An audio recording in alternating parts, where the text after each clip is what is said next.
Dana Andrews' life reads like a long spiraling collision between talent, pressure, and the secrets Hollywood kept hidden for decades. Before he was a star, he was a boy from a vanished Mississippi town, the third of 13 children born to a Baptist preacher whose thunderous sermons about sin clashed with his own private drinking. That early hypocrisy left Dana wary of authority and planted the sense that people often lived two lives, the one they showed and the one they hid. It would become the emotional engine behind many of his performances.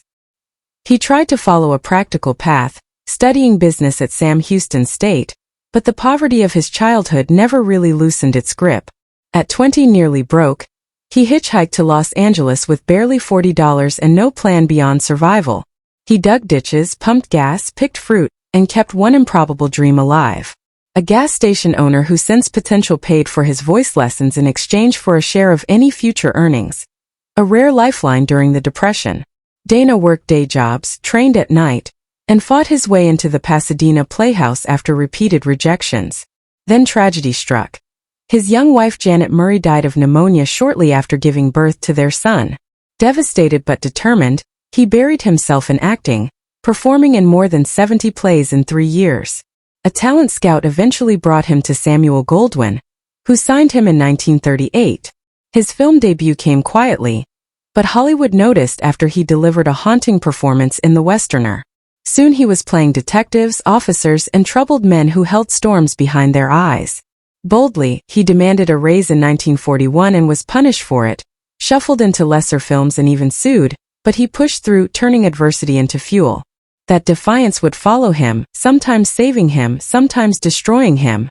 Through the 1940s his star soared. In Laura he became immortal as the detective who falls in love with a woman he believes is dead, anchoring a film that still defines noir. In The Oxbow Incident and The Best Years of Our Lives, he brought a raw honesty to characters crushed by injustice or broken by war. Audiences believed him because he carried real bruises inside. But as his fame rose, so did the alcohol that had shadowed him since youth. A drunk driving arrest in 1940 hinted at trouble. By the mid-40s the whispers were growing. He vanished after shoots, erupted in bar fights, or failed to show up at all.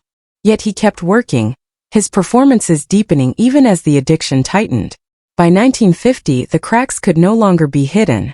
On Where the Sidewalk Ends, he often arrived drunk or unable to finish scenes, and the production nearly collapsed. Edge of Doom revealed the exhaustion in his voice. Goldwyn urged him to stop drinking. Dana didn't. Studios began whispering that he was unreliable. Insurance companies flagged him. After Sealed Cargo and The Frogman, where he slurred lines or nearly drowned during filming, his reputation dimmed. In 1956, a disastrous shoot with Fritz Lang ended in a lawsuit that branded him incompetent. The leading man of the 1940s was suddenly a risk no major studio wanted. Television became his refuge, though seeing his name in daytime soap credits startled those who remembered his heyday. At 60, earning a fraction of his former salary, he learned from the Los Angeles Times that he'd been fired. The humiliation was quiet but devastating. His personal life fractured as well.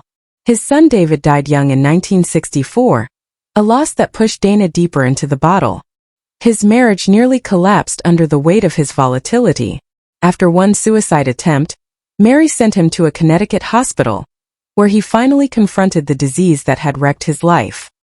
He emerged sober and began the long climb back. In 1972, he sat before a camera and said the words no Hollywood star of his era dared speak. "I am an alcoholic." He recorded public service announcements about drunk driving at a time when thousands died each year on the roads. He told the truth others hid and people listened.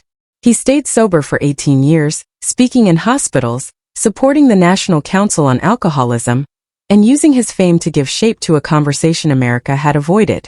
The courage surprised many who only knew the headlines.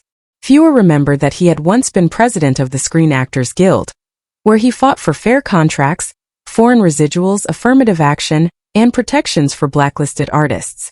Even at his lowest he had advocated for others. But sobriety couldn't stop time. In the late 1970s he began forgetting lines. Alzheimer's was the diagnosis.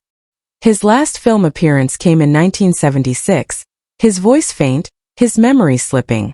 By the 1980s, he was living quietly in a care facility. His old friend Burt Lancaster visited once and suffered a stroke during the trip, a final strange intersection of two fading titans. Mary Todd stayed by his side as the disease stole his speech and presence.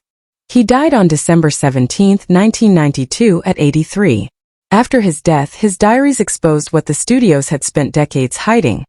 More than 40 drunk driving arrests buried by fixers, police paid off, reports erased. He had filmed some of the greatest performances of the 1940s while living on the edge of ruin. And yet, through every collapse, his family stayed. His children preserved letters where he begged for help, desperate to escape the addiction that had taken so much. They showed a man full of regret, not arrogance.